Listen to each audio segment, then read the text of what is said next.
국민의 시선을 강하게 잡아끈 사건이 따로 있죠. 바로 김남국 비서관의 현지 누나 인사청탁 문자 파문, 오늘 첫 번째 이슈로 짚어보겠습니다. 어제 본회의장에서 민주당의 문진석 원내 수석 부대표의 문자 메시지가 찍혔는데요. 대놓고 인사청탁을 부탁하는 문자를 보냈습니다. 문자 메시지 내용 한번 띄워주시죠. 네, 이런 문자들이 찍혔는데요. 여기서 김남국 비서관이 여기에 제가 훈식이 형과 현지 누나에게 추천할게요 라고 답을 보내는 대화 내용도 함께 노출이 됐습니다. 자, 여기서 김 비서관이 언급한 형과 누나, 훈식이 형은 강훈식 비서실장, 현지 누나는 김현지 제1부속실장으로 보입니다. 오늘 이긴 사무총장 나와주셨는데 김현지 저격수죠. 네, 이거 설마 다른 사람 이야기하는 거 아닌 것 같은데 어떻게 보시나요? 뭐 이현지라는 사람도 없을 거고요. 대통령실 확인해 보니까 김현지밖에 없더라고요. 김호지도 있지 않습니까? 김호지도 있는데 분명히 현지 누나라고 했으니까 김현지 부속실장이 맞는 것 같아요. 일단 저 텔레그램 저 화면을 좀 분석을 해보면 네. 문진석 의원이 이제 그 앞서 맞아 잘 살펴줘라고 말하는 그 대화 이전에 한글 파일을 하나 보냅니다. 아마 그 한글 파일이 그 한국산업 모빌리티 협회장이 어떤 이력서인 것 같아요. 이걸 봐서는 전형적인 불법 청탁으로 저는 보여지고요. 우리가 지난 국감에서 사실 김현지 씨가 나온다 만다 논쟁이 많았는데 결국 국회에서는 김현지 씨가 받는 세금이라고 하는 것이 또 결국 국민들의 세금이기 때문에 마땅히 나와가지고 국정감사를 받아야 된다고 지적을 했잖아요. 근데 이제 집권 여당인 민주당에서는 정쟁화되고 논쟁화되니까 안 된다라고 했는데 그래서 그때 당시에 국민의힘과 야당이 지적했었던 것은 김현지의 실세론에 대해서 파헤쳐 보려고 했지만 못했던 것 아닙니까? 지금 그 실세론에 대해서 다시 한번 입증하게 되는 결정적인 장면이라고 생각을 하고요. 생각을 해보면 김현지 씨는 사실 지난 국정감사에서 국정감사에 나오지 않게 하기 위해서 원래는 총무비서관이었다가 부속실장으로 인사를 바꿨습니다. 근데 제1부속실장의 임무라고 하는 것이 대통령의 일정을 관리하는 사람인데 그렇다고 한다면 대통령의 인사, 대통령실의 인사에 대해서 어떠한 그 개입할 수 있는 권한이 없는 거거든요. 그럼에도 불구하고 입법부의 국회의원이 또 국민 디지털 소통 비서관 이 사람도 김남국 의원도 사실 이 인사 개입에 대한 권한이 없는 사람인데 인사 개입에 대한 권한이 없는 두 사람한테 부탁했다라고 하는 것은 지금 정부의 대통령실 인사 시스템이 얼마나 엉망으로 흐르고 있는가, 얼마나 불법으로 흐르고 있는가를 정확하게 보여주는 한 단면이자 증거였다라고 진단하고 싶습니다. 네, 말씀처럼 이번 문자 논란에서 국민들이 특히 눈여겨본 부분이 바로 현지 누나한테 이야기하겠다 이 부분인데요. 인사수석실도 아니고 공직기강 비서관도 아닌 이 대통령의 일정과 수행을 담당하는 김현지 실장이 도대체 무슨 권한으로 이렇게 한국자동차 산업협회장이라는 공공기관의 단체장의 인사에 개입하냐 이건데요. 이것이야말로 명백한 비선 실세의 증거이지 않냐 이렇게 보는 시선들이 많습니다. 어떻게 보십니까? 그렇죠. 왜냐하면 이게 의례적으로 정치권에서 이제 누가 대통령이 되고 그 당이 집권을 하게 되면은 임명할 수 있는 공직 자리가 몇 개 있습니다. 뭐 몇천 개 돼요. 사실은 꽤 많습니다. 그런데도 그 몇천 개라는 자리를 그냥 주먹구구식으로 나랑 친했다라는 이유로 뭐 거기에 배치하고 나랑 뭐 대학교를 같이 나왔다는 이유로 이제 보내고 그런 것이 아니라 철저하게 공직기강실에서 검증을 다 마치고요. 인사비서관이 한 번 더 훑어보고 여러 가지 검증 절차를 거쳐서 이제 그렇게 엄선된 사람들이 대통령의 최종 재가를 거쳐가지고 그 자리로 가는 것이거든요. 다양한 추천은 있을 수 있습니다. 다양한 천거도 있을 수 있고 뭐 그 과정에서 이 사람이 내 후배인데 뭐 저 사람이 누군데 뭐 좀 봐달라라는 식의 청탁 수많이 오고 갑니다. 그럼에도 그런 청탁이 오고 감에도 결국은 우리가 스크리닝을 거쳐가지고 그 사람을 임명할 때는 체계라는 게 있기 때문에 그런 청탁이 있음에도 문제가 안 되는 것이거든요. 근데 이 같은 사례는 지금 청탁이 그대로 보고가 됐고 그 전달자가 무려 대통령실에서 비서관을 지내고 있는 사람이고 네. 그리고 그걸 전달한 대상이 예를 들어서 뭐 공직기강실이라든가 인사비서관실의 어떤 그 인사를 담당하는 사람한테 전달을 한 게 아니라 뜬금없이 김현지한테 전달을 하겠다라고 한단 말이에요. 그렇죠. 이건 김현지 실장은 지금 부속실장 아닙니까? 부속실장은 대통령실의 살림을 책임지는 사람인데 이 대통령실의 살림을 책임지는 사람한테 인사 추천 권한도 없을 뿐더러 인사를 임명할 수 있는 권한도 없거든요. 아무런 권한도 추천권도 없는 사람한테 사람의 이름을 들먹이면서 얘기를 잘 해보겠다라고 하는 것은 결국은 이 비하인드 커튼 이 사람들이 하고 있는 업무 이외에 많은 것들을 김현지가 지금 주도하고 있다라는 것이거든요. 여기서 강훈식 얘기만 나왔어도 말은 좀 됩니다. 비서실장이 모든 걸 다 주관하니까 내가 비서실장한테 저 사람 괜찮은 사람이다라고 몇 마디 해주겠다. 이 정도도 사실은 법적으로 크게 문제가 안 되거든요. 네. 그런데 더 나아가서 김현지라는 사람의 이름이 등장함으로써 이 사건의 성격이 완전히 바뀐 거죠. 이거는 청탁이고 부정청탁이고 어떻게 보면은 예를 들어서 공직기강 자리가 있다 하더라도 경쟁이라는 게 분명히 있어요. 그리고 그 경쟁이라는 것은 결국 공정한 기준 하에서 어떤 사람이 얼마나 더 업적이 있고 어떤 사람이 더 전문성이 있고 이런 걸 다 따진단 말이에요. 근데 그런 걸 다 뛰어넘어서 김현지로 통하면 모든 경쟁, 모든 공정성 이런 거는 아무것도 아니다 라는 것이 또 한 번 드러났기 때문에 저는 사실 아침에 기사를 읽으면서 아침에 눈 뜨자마자 굉장히 무거운 마음으로 기사를 봤죠. 네. 아무래도 오늘이 12월 3일 아닙니까?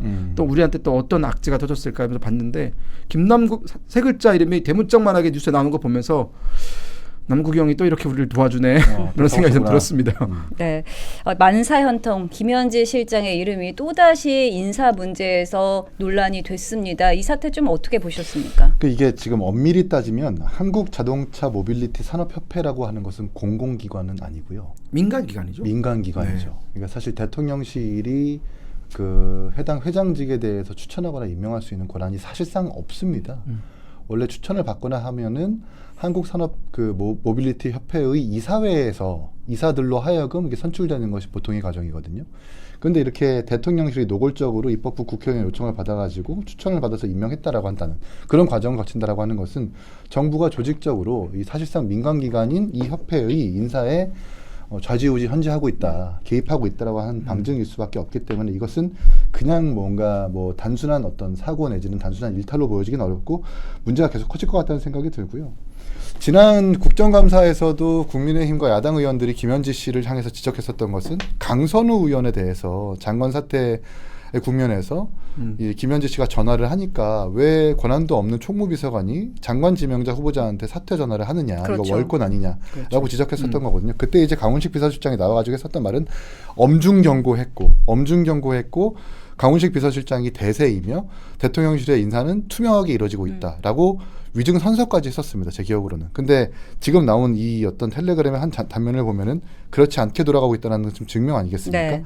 강훈식 비서실장 지금 위증으로도 걸릴 수 있는 부분이라고 생각을 합니다. 네, 좌지우지 현지하고 있는 이런 모습들 보고 계신데 여기서 더 큰 문제는 뭐냐 하면 바로 과거 보수 정권 시절에 이런 비선 개입, 국정농단을 그토록 맹렬히 비난했던 게 바로 현 집권 세력이다라는 것입니다. 그런데 이렇게 정작 본인들이 집권하니 훈식이 형, 뭐 현지 누나 이렇게 찾으면서 이렇게 사적인 메신저로 인사청탁을 주고받고 있는 건데요. 그러다 보니 이제 과거 최순실 사태와 다른 게 무엇이냐, 내가 하면 챙겨주기, 남이 하면 국정농단이냐라는 비판도 있습니다. 이 정도면 이 현지 누나의 인사농단 아니냐 이렇게 보고 있는데 어떻게 보십니까? 지금 국민의힘이 이 세 사람에 대해서 지금 직권남용으로 고소를 하겠다라고 지금 방침을 밝힌 바가 있고요. 네. 방금 이기인 사무총장님 말씀하신 것처럼 이 민간 기업의 인사까지도 이재명 정부가 조직적으로 개입을 하려고 한다라는 정황, 그리고 그 개입한다라는 것이 결국은 그 문자 내용이 나와 있지 않습니까? 지금 대통령이 경기도 지사 선거 때 대변인까지 지냈던 사람이다. 즉 우리 코드와 맞는 사람을 어떻게든 안 치겠다. 심지어 그게 민간이라 할지라도 최대한 청탁을 해주고 자리를 봐주고 이렇게 하겠다라는 것들이 지금 이 단면 얼마 짧은 문자 메시지 안에서 다 드러났기 때문에 이 정권이 권력을 잡았다고 해서 본인들이 지금 모든 걸 다 할 수 있다라는 착각에 단단히 빠진 것 같고요. 얼마나 이게 지금 불법 무도합니까? 그 불법적인 일을 너무나 뻗어지 저지르는데 대통령실은 이번에 또 입장이 뭡니까? 엄중 경고했다라는 정도예요. 네. 근데 이게 지금 엄중 경고에서 그칠 사안입니까? 사실은 저는 그렇기 때문에 국민의힘이 법적으로 대응을 한 것에 대해서는 매우 적절한 절차다라는 생각이 들었고요. 김남국 의원님 뭐 억울한 부분이 있다면은 저는 이거는 어떤 여러 가지 어떤 수사라든가 혹은 뭐 법정에서 좀 얘기를 해야 되는 부분이 있다. 분명히 소명해야 되는 부분들이 여러 가지가 있다라는 좀 생각이 듭니다. 김현지의 인사농단이 맞고요. 제가 좀 눈여겨봤던 것은 우리 중대 후배다라고 네. 하는 것을 강조했다라는 거예요. 이재명 대표가 야당인 시절에 윤석열 정권을 향해서 야 윤석열 대통령과 이 정권을 좌지우지하는 사람들은 충암고 라인이다라고 하면서 어떻게 학연을 기준으로 이렇게 국정을 좌우할 수 있느냐라고 수많은 지적을 했습니다. 이제 그 화살이 다시 돌아오는 거예요. 우리 중대 라인 후배를 챙겨줘라고 하는 그 심지어 민간기관인데 그런 것도 좀 문제지만 대통령도 중대 출신입니다. 네. 대통령도 그렇고 우리 중대 출신 문진석 의원도 그렇고 김남국 의원도 그렇고 추천한 이 사람도 중대 출신이라면 이런 사람들이 실제로 여러 어떤 정부 조직이나 민간 조직에 임명되어 있다면 중대 조직이 지금 장악하고 있다라고 해도 과언이 아니거든요. 윤석열 정부 때 충암고 라인을 지적했다면 자신들의 어떤 학연에 대한 기준들도 똑같은 잣대로 사실 비판해야 되는 건데 과연 그렇게 말을 할 수 있을까 의문입니다. 네, 중앙대 라인이 좀 계속해서 부각되고 있는 모습인데 만약 반대 진영에서 이런 일이 있었다면 당장 이제 특검하자, 탄핵하자 이랬을 거 아닙니까? 그럼요. 특검, 국정조사부터 시작해서 당장 고소고발 들어갔겠죠. 근데 문제는 본인들도 지적했었던 문제를 그러니까 상대 정부를 향해서 본인들이 지적했었던 문제를 똑같이 버리고 있다라는 점에서 사실 셀프 고발해도 모자란 일이거든요. 그럼에도 불구하고 그냥 엄중 경고하고 그쳐버리겠다라고 하는 것은 이 정권이 얼마나 지독한 내로남불 정권인지를 알 수 있는 대목이다. 네, 김남국 비서관도 그렇지만 김남국 비서관이 이런 행동을 할 수 있는 것 자체가 결국 임명권자인 이재명 대통령의 용인 없이는 불가능한 일이 아니냐 이런 지적도 있습니다. 김남국 씨 하면은 대표적인 이재명 팬클럽 출신 아닙니까 사실은. 그러니까 그 코인 사태로 인해 가지고 본인이 배지를 이제 배지가 아니죠. 그 탈당을 하고 어떻게 보면은 민주당에서 이제는 동떨어져 나와서 혼자 있을 때에도 마지막에 보면은 또 이렇게 챙겨주잖아요. 이재명 대통령이. 그만큼 김남국 전 의원에 대해서 지금 김남국 비서관과 이재명 대통령 사이는 매우 각별한 사이다라는 걸 볼 수 있고요. 그런데 보통 우리가 통상적으로 대통령과 즉 절대 권력과 가까이에 있을수록 자세를 낮추고 이런 여러 가지 문자 메시지라든가 통화가 됐든지 간에 특히나 인사 관련해 가지고 매우 세밀하게 언론이 들여다볼 수 있는 문제에 대해서는 좀 조심하는 게 공직자의 기본 도리거든요, 사실은.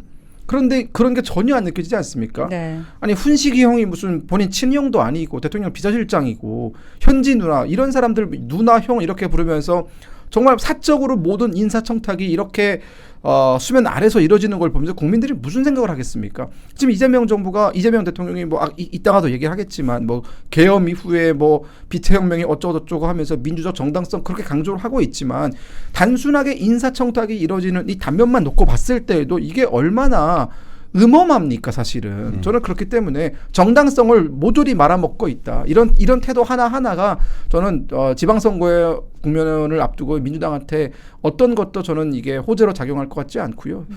이럴 때일수록 국민의힘이 이런 민주당의 실책이라든가 대통령실의 실책들을 좀 강하게 비판할 수 있어야 된다라는 생각이 듭니다. 여기 협회의 참고적으로 연봉을 3억 정도 받는데요. 회장이요? 예. 굉장한 상여금만 자리네요. 상여금만 하더라도 한 3천만 원 정도 받고 달달하네요. 업무 추진비만 한 5천 가까이 받는답니다. 네, 전직 산업부 관료 출신 사이에서도 이곳 회장직 선호도가 굉장히 높다고 하는데요. 이게 이제 결국 쌍용차나 현대차나 거기를 회원사로 두고 있는 협회, 이제 우리나라 자동차 산업들을 대변하는 조직인데 이 높은 연봉에 맞는 직위에 걸맞는 어떤 능력을 사실 기대하고 요구하는 곳이거든요. 근데 그렇죠. 그런 곳이 대통령실에 이렇게 어찌 보면 김현지의 인사농단으로 짬짬이해서 사람을 임명한다라고 하는 것이 자동차 수출 강국인 우리나라에서 얼마나 이 모순적인 행동인지 저희가 지적하지 아니할 수 없고 사실 그 예견된 사태라고도 볼 수 있죠. 지금 이 정부의 법제처장, 유엔 대사, 민정비서관, 법무부 정책보좌관부터 입법부 국회의원들까지 사실 그 직위의 능력에 맞는 공정한 선발을 통해서 사람을 뽑는 게 아니라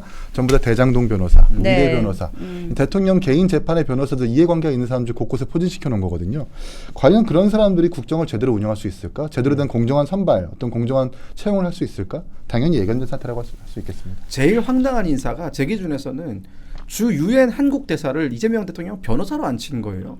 그러니까 주 유엔 한국 대사라는 자리는 유엔에서 매일같이 본회의를 하거든요. 회의를. 그러면 그 자리에 한국을 대표해서 대표 아닙니까? 말 그대로 유엔 대표. 그럼 그 자리에 나가가지고 대한민국이 이 국제사회에서 행하고 있는 여러 가지 정책이라든가 협력이라든가 이런 것에 대해서 소명하고 설명하고 또 협력관계를 이끌어내고 이런 매우 중요한 그리고 매우 고도의 고난이도의 외교수를 필요로 하는 자리거든요. 그렇기 때문에 지금까지 역대 정부 어느 누구도 심지어 문재인 정부라 할지라도 이 유엔 대표 자리는 전문 외교관 출신을 앉혔습니다. 그런데 이재명 정부 들어서 가지고 초대 지금 유엔 대표가 대통령 변호사 출신이세요. 이분은 영어 한마디 못하는 분입니다. 물론 뭐 국민학교 때 영어 배웠겠죠. 하지만 그걸로 외교가 됩니까? 네. 그래서 지금 유엔 대표부 사이에서도 불만이 엄청나게 많이 나고 있다고 합니다. 왜냐? 어딜 가더라도 하나하나 다 설명을 해줘야 되는 거예요. 그 기존의 대사들은 설명하지 않아도 워낙 베테랑들이니까 다 알아서 외교력으로 넘어가는데 아무것도 못하고 있다고 합니다. 이 인사 자체가 결국 그때부터 시작된 이 인사 적폐가 여기까지 오는 거죠. 네. 김현지 실장 라인이 대통령실이나 이렇게 정부에 많이 포진되어 있죠. 그러니까 성남 라인이 지금 뭐 주로 차지하고 있고 그때 이제 뭐 사보임은 아니지만 인사 조치했었던 총무비서관은 또 윤기천 전 분당구청장이자 성남FC 대표이사였던 분이거든요. 대체 대통령실 총무비서관이 뭐 성남FC 대표이사를 왜 써야 되는지 모르겠지만 어쨌든 본인 재판과 관련된 성남에서 본인의 이해관계가 있었던 사람들 지금 곳곳에 포진시켜 놓는 거. 근데 이제 그게 이재명 대표가 윤석열 대통령을 향해 가지고 공정한 채용과 공정한 선발을 하라고 했었던 그 기준이 전혀 좀 이 정부 와서 적용되지 않는다라는 것을 지적하지 않을 수 없죠. 네. 사실 또 김남국 비서관도 좀 짚어봐야 될 텐데요. 과거 코인 논란 등으로 국민적 지탄을 받았던 인물을 굳이 대통령실 비서관으로 기용한 것부터 예고된 참사다 이런 지적도 있습니다. 측근들은 호가호위하면서 국정을 사유화하고 있는데 이재명 대통령은 도대체 무엇을 하고 있냐 이런 비판도 있습니다. 그러니까 이재명 대통령이 지금 이 정치권에 매우 안 좋은 문화를 심어놓은 게 뭐가 있냐면요. 그게 법리에 맞든 안 맞든 그게 상식적이든 비상식적이든 혹은 그게 합리적이든 국민의 눈높이에 맞든 안 맞든 상관없이 이재명에게 충성하면 나는 반드시 챙겨준다 라는 걸 지금 만들어 놨거든요. 그러니까 지금 친 이재명계 국회의원들 보시면은 얼마나 비상식적입니까?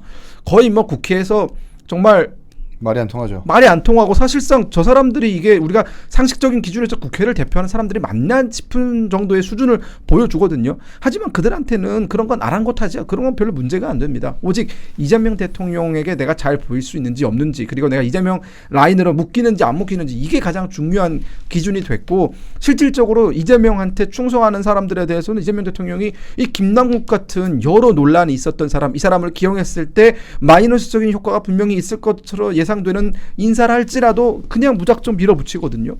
근데 이게 만약 보편화가 되고 이게 뉴노멀이 되어버리면 우리 정치권에 나중에 상식적인 인사 혹은 상식적인 인재 선발 이런 게 존재하지 않죠. 너도 나도 저게 승리 공식이고 저렇게 해야 절대 권력을 잡을 수 있고 저렇게 해야 권력이 끝날 때까지도 지지를 유지할 수 있고 그게 어떻게 보면 잘 맞는 방식처럼 보여주면 다 그렇게 하지 않겠습니까? 저는 그게 우려됩니다. 결국 이제 이 모든 문제의 설계자는 이재명 대통령 본인입니다. 네. 우리가 김현지 씨 얘기할 것도 없고요. 김남국 씨 얘기할 필요도 없습니다. 이 무게중심, 이 논란과 비판의 무게중심은 대통령에게 가야 됩니다. 대통령이 김현지 비서실장을 총무비서관 썼다가 부속실장으로 쓰기도 하고 김남국 비서관을 국민디지털 소통비서관으로 쓰기도 하고 조금 아까 언급드린 민정비서관부터 법무부 정책보좌관까지 전부 다 대통령실이 모르지 않고 본인이 직접 임명한 사람이기 때문에 이 모든 논란에 대해서 책임은 대통령 본인에게 있다라는 것을 강조하고 싶습니다. 네, 앞으로 이 문제가 김남국의 문제가 아니라 김현지 라인 문제 또 나아가서 이재명 대통령 국정 운영 전반의 문제로 번질 수 있다 이런 지적을 해주셨습니다.